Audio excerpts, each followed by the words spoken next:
Hello and welcome to my channel. My name is Lara Martirosyan. I'm a holistic therapist. I practice various modalities from hypnotherapy, regression therapy to life scripting, numerical psychology, and also family constellations. And today's topic is generational trauma and its impact on future generations and family systems overall. And yes, that topic is greatly based on family constellations. So I will be talking about family constellations as well. But before we dive in, I have a massive favor to ask. Please do not forget to leave your feedback in the comments, subscribe, and of course, share this content, this video, if you find it valuable with your friends, family, and coworkers, because the faster my channel grows, the more time I will be able to allocate to creating free content for you all. All right, so what is generational trauma? Generational trauma appears whenever we go through unpleasant, to put it mildly, experiences. It could be an early death. Maybe you lost your parent or a grandparent to a disease, or maybe they were murdered, or maybe it was a car accident. It could have been an addiction, drug addiction, alcohol addiction, gambling, migration, or genocide, wars and famine. And I suppose it is hard to find a single family in today's world whose ancestors hadn't gone through a certain war or famine, right? All of us, all humans, had gone through such experiences before.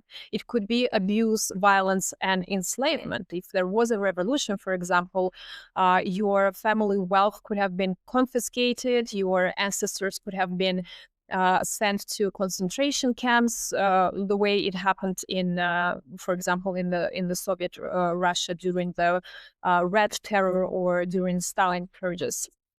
It could have been mental illness. Maybe there was a family member with mental illness, and that family member was locked up, and children didn't even know about that uncle or aunt's existence. It could have been neglect, abandonment, betrayal. Maybe your great grandfather betrayed your great grandmother and ran away with a mistress, leaving her with a number of children behind, barely surviving, for instance. It could have been, of course, natural and human-made disasters such as Chernobyl or tsunami and so on and so forth. So if we talk about the intergenerational trauma, or also known as multi-generational trauma or simply generational trauma in terms of definition, it's a distressing psychological experience that affects multiple family members through the generations. So it's a type of trauma that has become part of a family's collective memory. And even though the family members themselves may have zero recollections of that experience, they may not even know that it took place. They may be completely ignorant. For example, there are so many Armenians in present-day Turkey who don't know that they are Armenians. They think that they are Turkish or Kurds, but they are actually the descendants of Armenians that were persecuted in the Ottoman Empire. Again, there could have been a family member, an ancestor with mental illness or sexual preferences, not heterosexual preferences. As we know, up until very recently, homosexuality was vastly forbidden across the world. So if there was any family member with such preferences, they were ostracized. Other family members preferred not to talk about them, as if they didn't even exist. Even though we may not be aware of what our ancestors had gone through, nevertheless, subconsciously or rather unconsciously, we carry that information within us. And by the way, the science of epigenetics confirms this, because as per epigenetics, traumatic experiences are able to change our DNA expression. So whenever our ancestors had gone through certain unpleasant experiences, their DNA has been modified, and hence we as descendants get altered DNA expression.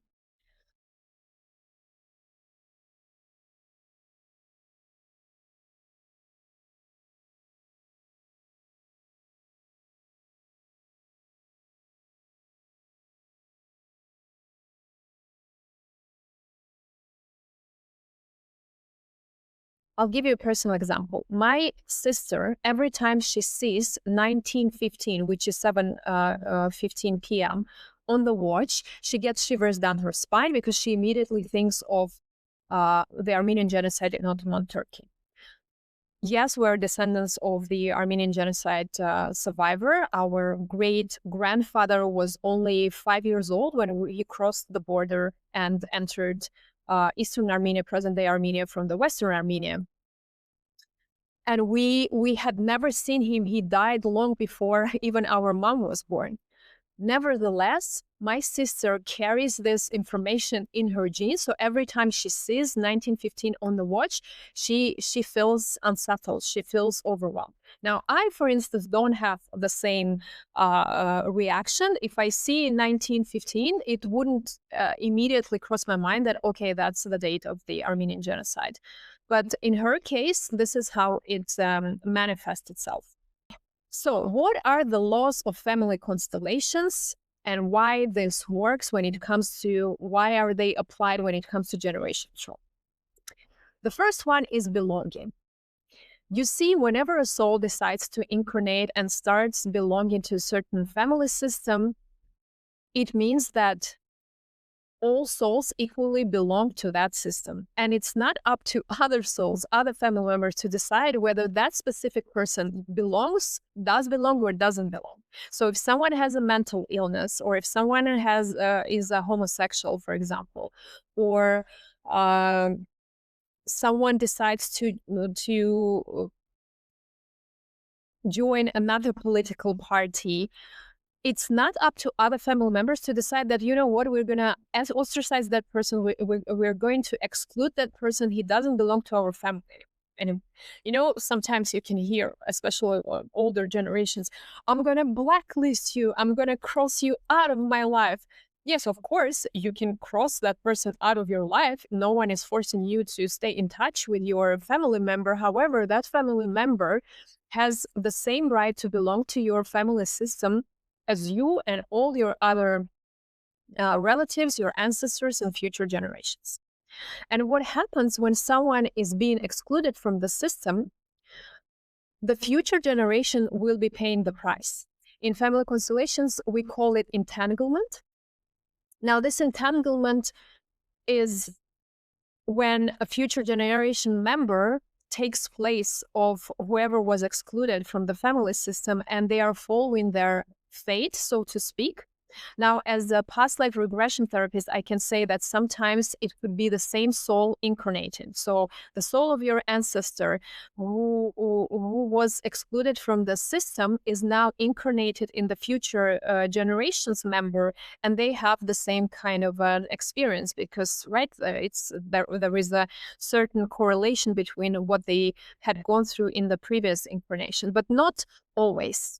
Another example, a very important one, because many people, especially with this paradigm of my body, my choice, forget about that, is that all children belong to the system equally. Whether it's an aborted child or a miscarried child, they belong to the system just as much, at the same rate, with the same rights as a living child.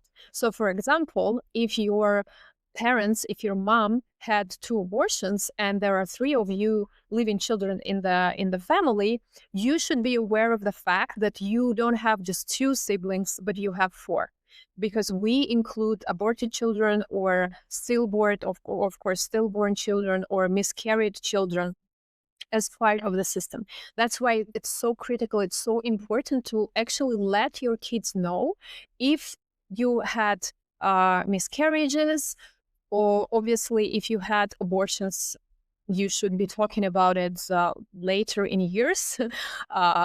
But yes, it is important for everyone to know that something like that happened, because when the family members were excluded from the system and other family members are completely oblivious, they don't know about their existence, the system will tend to rebalance itself, and that vacant, so to speak, space will be occupied either by future generations, by your grandchildren, for example, if we are talking about, aborted children, or your living children will pay the price by feeling lost, feeling as if they don't belong, not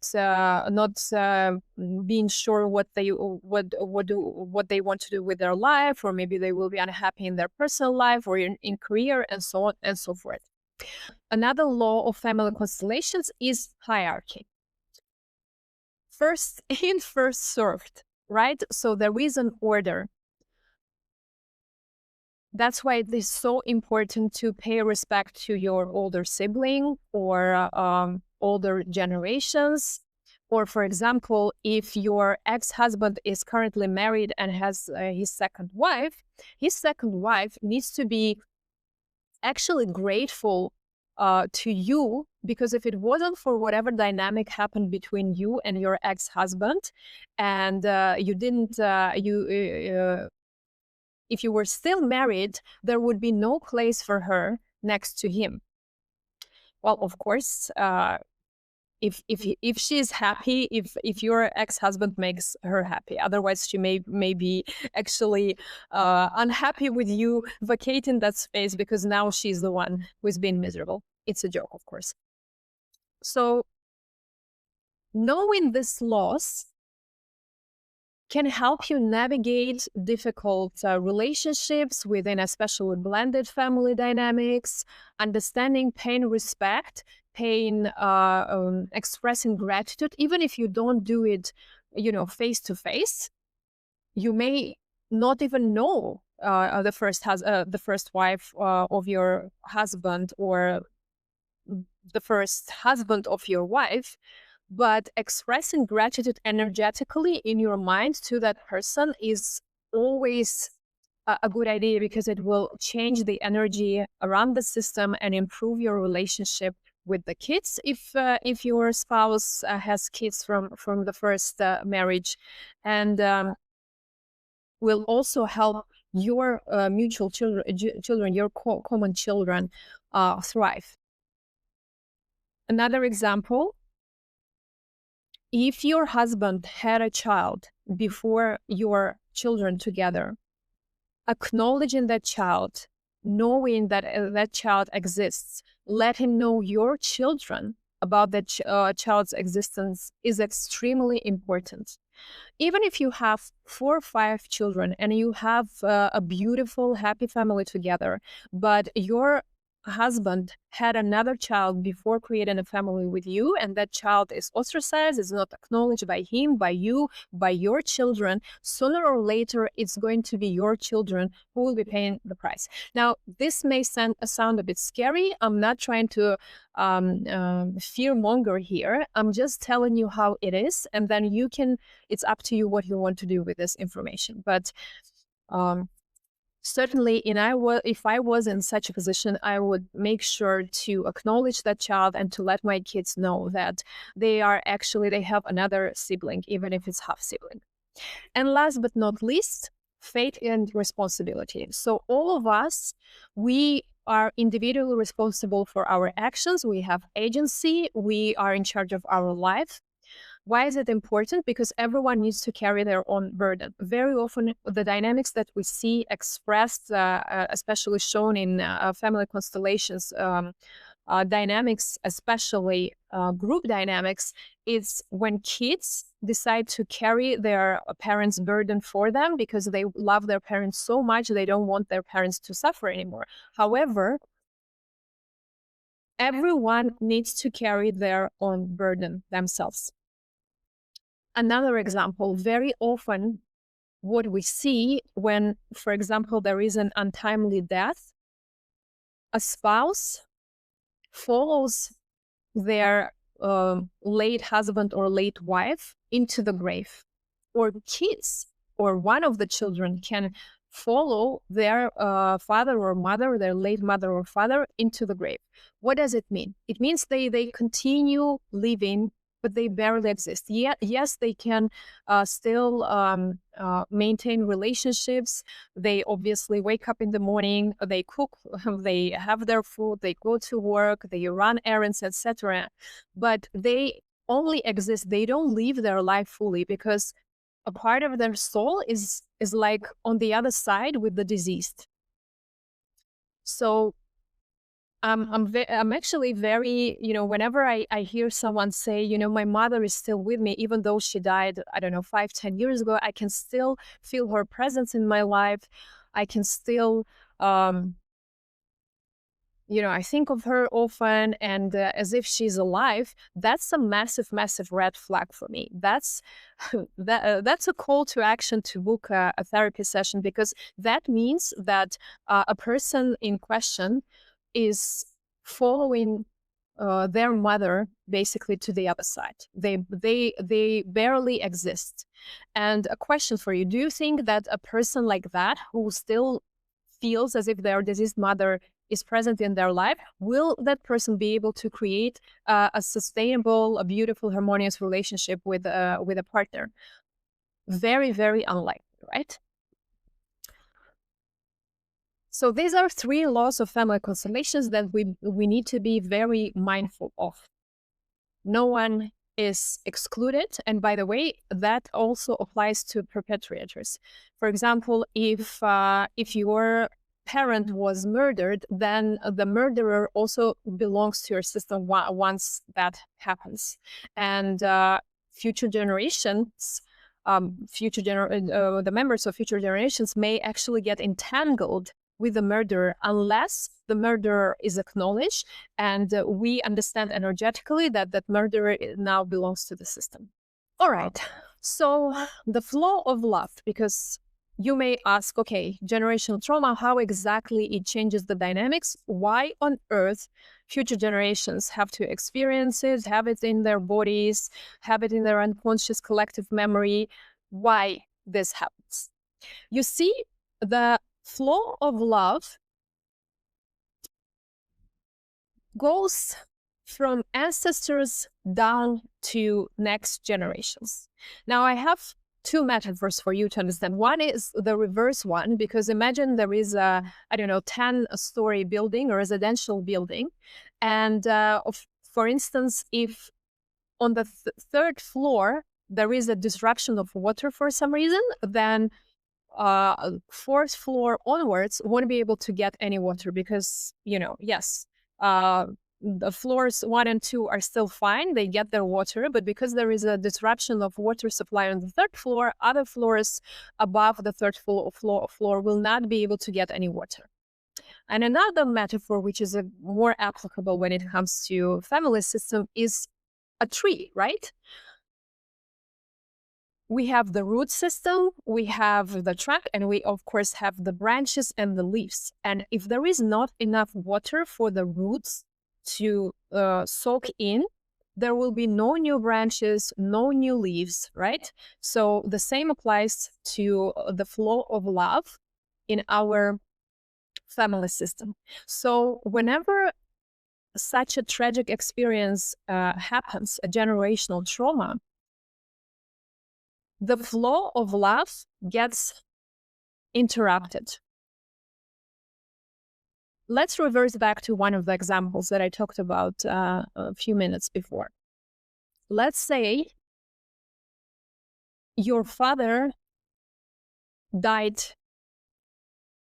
very young, and it was an unexpected or tragic death. And now your mother, she functions.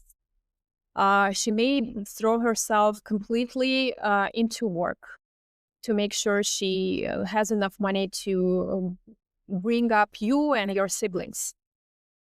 Or maybe vice versa. She is now so depressed that she locked herself in the room. And even though you have at least one parent,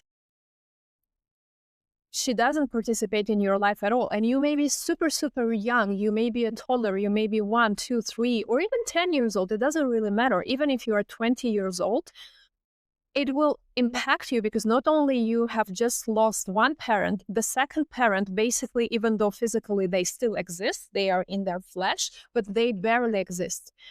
Energetically, mentally, they are completely checked out. They have followed their spouse into the grave, right?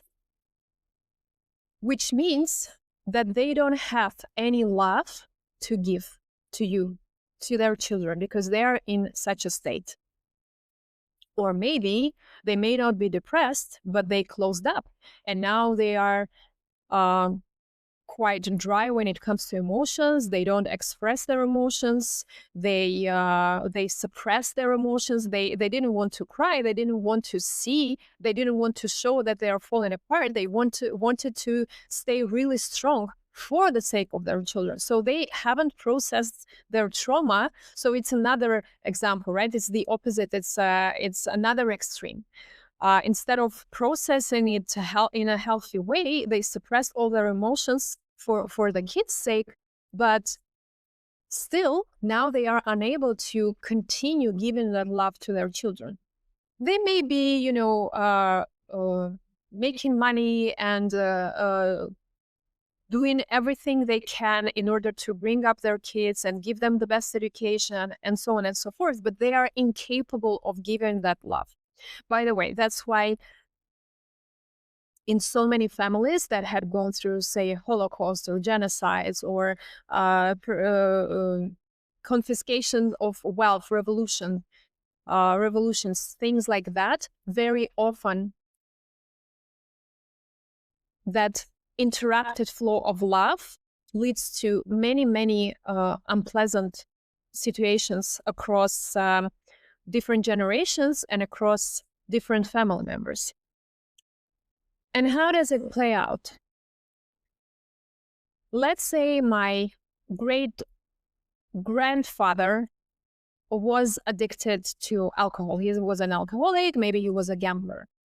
And then he betrayed his wife by running away with his mistress. How can it play out in the future generations? For example, I may be inclined to choosing men that would betray me, just like my great grandfather betrayed my great grandmother.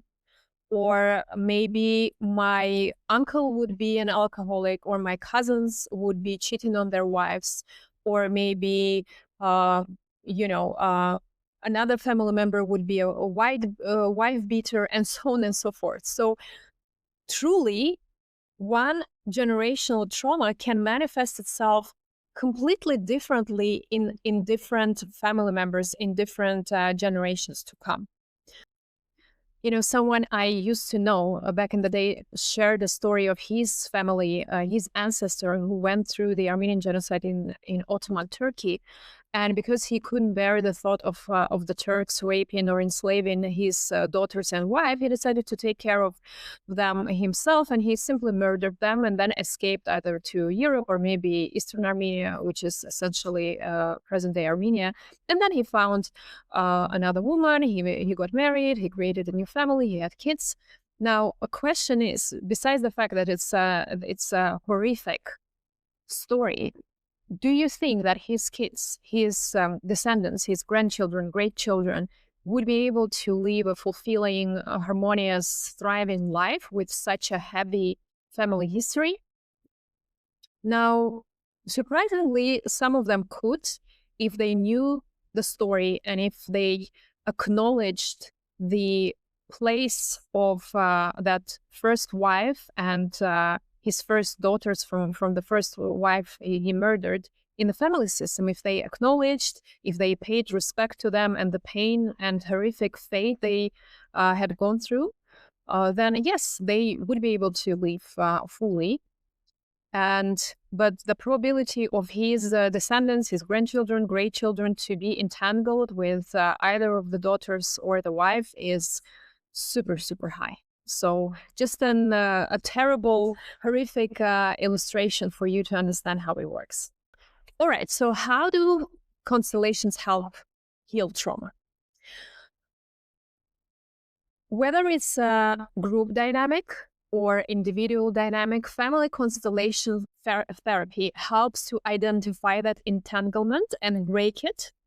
So if there was a family member with mental illness locked up and no one knew about them, and but for some reason now your child is entangled with that ancestor of yours, family constellation, especially group setup, I'm a huge fan of family constellations. Group setup will help you to identify that this thing existed. It will literally show you someone with mental illness, and you may have never heard about that person, and then you will go and to call your mom or your grandmother, and they would be, yeah, actually this is true, your great aunt was mentally ill, and because back in the day they would lock everyone up, she was locked up, and we were forbidden to talk about her because it was such a shame. She brought such a shame onto the family, so no one wanted to talk about it.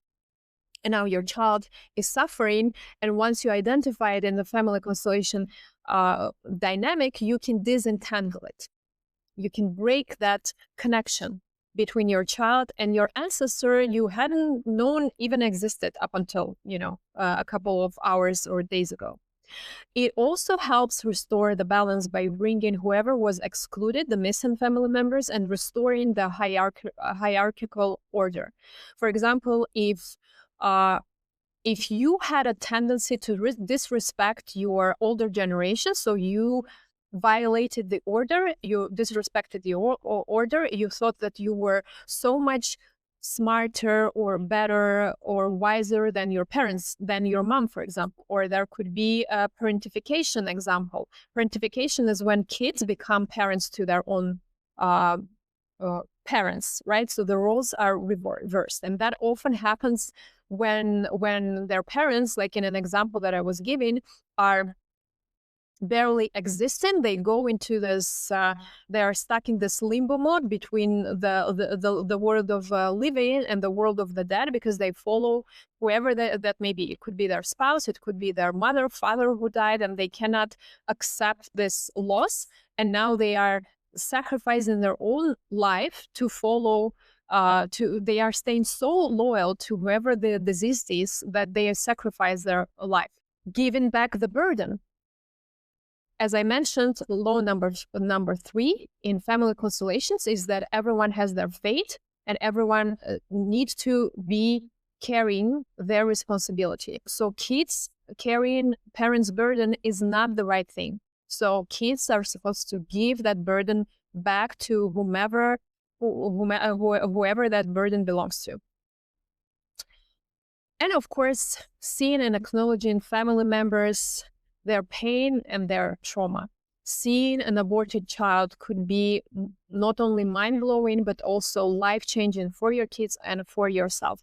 I've seen so many times how women in family constellations workshop, women that had abortions before and didn't really think too much of it, because again, in modern day society, with this paradigm of my body, my choice, we treat abortions as something completely irrelevant and not a big deal kind of a thing. But it is a big deal, and I'm not here to judge anyone, because I myself had gone through different stages of perceiving abortion.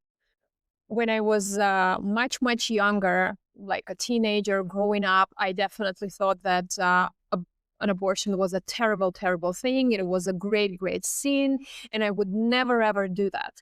And then I entered my 20s and my early 30s, and I thought, it's not a big deal. At the end of the day, it's just a piece of a collection of cells. So if I don't want to bring a child into this world, if I don't want to change my life, why go through this kind of my body, my choice approach? And then when I started learning all these things, I realized how important it is to acknowledge and that every soul chooses their parents.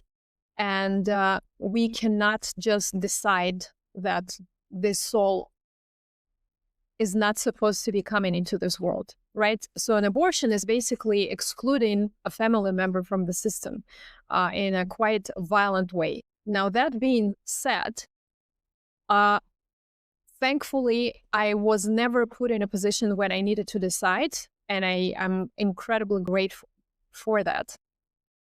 But I still don't know what I would do in a situation depending on the circumstances. So my point is that I'm not trying to preach anything or judge anyone. All I'm saying that we need to be aware of it. We need to acknowledge it. And I've seen many cases when people did abortions in their younger years, in their 20s, in their 30s, and now they're really struggling with conception. And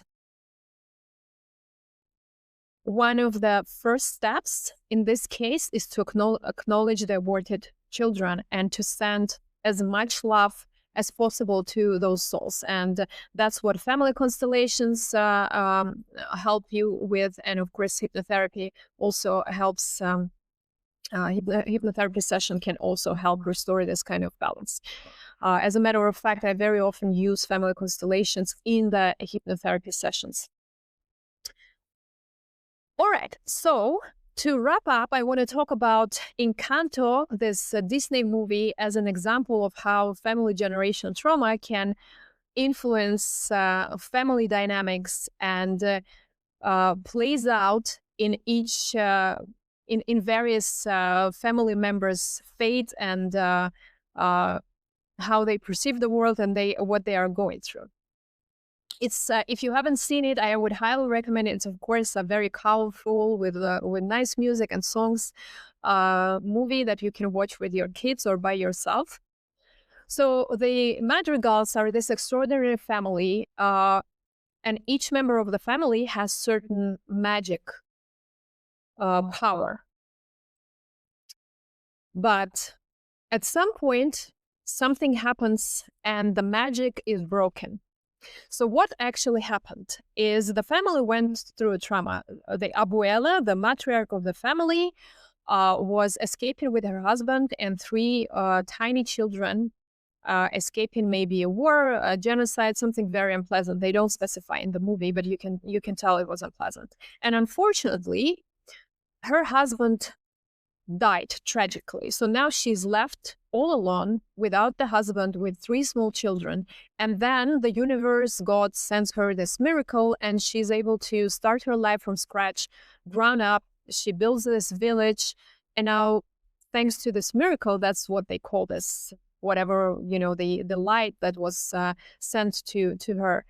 Now, all the family members are born and at some point, they are not born, but at some point, they are blessed with a certain gift, certain magical gift. And Abuela, the grandmother, the matriarch, is so focused on protecting that family heritage, that gift. She's so obsessed with the magical powers of the family that she loses the perspective and she doesn't see that actually her children and her grandchildren, most of them are quite miserable because they are now subjected to this norms that she created for them, but that's not what and how they want to live their lives. And then there is Mirabel, one of the abuela's granddaughters, and she is the one. So basically, in our case scenario, she would be the client coming for a Family Constellations workshop and changing everything.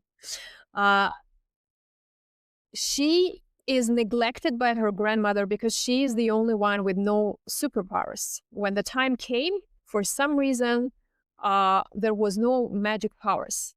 And she does everything to seek her grandmother's attention and love, not only her grandmother's, but all other family members. But she's being neglected. We have also Luisa, who has to carry all the burden of the family. So she's the strongest one. She literally carries the entire weight of her family on her shoulders. We also have a beautiful Isabella. She seems perfect and carefree. But actually, she struggles with perfectionism and this idea that she cannot fail because she's perfect and everyone in the family expects her to be perfect. By the way, I remember when I was taking my exams to enter university back in Moscow State University, we had 3 exams, and the first one was maths. And I got 3 out of 5 for that exam, which was like doable. It was a pass, but it was the first exam. So unless I got, other passes and other good marks, I wouldn't get the free education, or I wouldn't enter the university. That was the system back in the day in Russia. And when I got this 3 out of 5, basically a C as a mark for my maths exam, one of my uncles, he said, "I can't believe it. You're the smartest kid in the family. How could you let us down? I'm so disappointed in you." And it's really ingrained in my brain, even though for me it wasn't the end of the world. For my parents, it wasn't the end of the world. And I eventually got good marks for other 2 exams and got in and got in for free. But yes, when you have so much expectations from family members, it can screw you up, really. It can make you a perfectionist in cases when you don't have to be a perfectionist. Then we have Bruno. Bruno is Abuela's only son. It is not really officially proclaimed in this movie, in the Disney movie, but allegedly he has probably a mental illness, because he's not exactly, you could tell they are trying to show that this character may have a certain mental illness. So because of that, he is excluded from the family system. Nobody talks about him. They even have a song, "We Don't Talk About Bruno."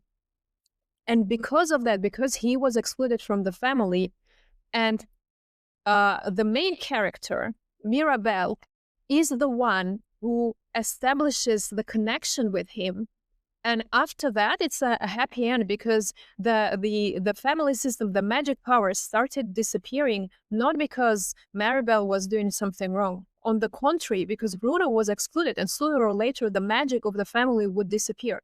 But Maribel established that connection with her excluded, ostracized uncle, and brought him back. And by bringing him back, she restored the system. She brought someone who was excluded from the system back in the system. And the generational trauma has been resolved, because Abuela, the matriarch, the grandmother of the family, she saw what was going on under her nose. So again, she was so obsessed with protecting her family perfect picture, the magic powers, that she was completely oblivious how miserable everyone around her, her descendants, right, her children, grandchildren, really were. So I suppose that's it. If you have never experienced Family Constellations workshop before, I would highly recommend you checking the nearest wellness center. Granted, the Family Constellation facilitator knows what they are doing, and attend, even just as an observer or a rep. So a representative, is someone who plays, quote unquote, plays a certain character in the client's family dynamics. You don't have to go as a client, because believe it or not, very often just being an observant or a representative, a rep, can be even more beneficial than doing your own family constellation workshop as a client. It's absolutely mind-blowing. It will change your perception of the things, and you will never look at how this world operates the same way. By the way, whenever people ask me, okay, how does it work? We still don't know how it works, but it's basically, we are stepping into the field. You can call it the matrix, you can call it noosphere. There are different names to it, but we are pretty much all interconnected energetically, and anyone can tap into our field, access our files, information about us. By the way, that's pretty much what happens whenever we go, whenever we get a tarot reading session or a fortune telling session. What happens is we give permission for that facilitator, whether a tarot reader or a fortune teller, to access our information about us, information about our family dynamics. And because I'm a tech girl, the way I explain it, it's like, you have this folder of information in a cloud, and when you participate in a Family Constellations workshop as a client, you give permission to all participants, to other people, representatives, observers, to access that folder in the iCloud. So you give them permission. That's it from me today. If you have any questions or comments, if you have ever experienced family constellations, whether group dynamics or individual dynamics, please feel free to share your experience. Would love to learn more. And until next time, if you have any questions, please do not hesitate to drop them in the comments or reach out. All the best.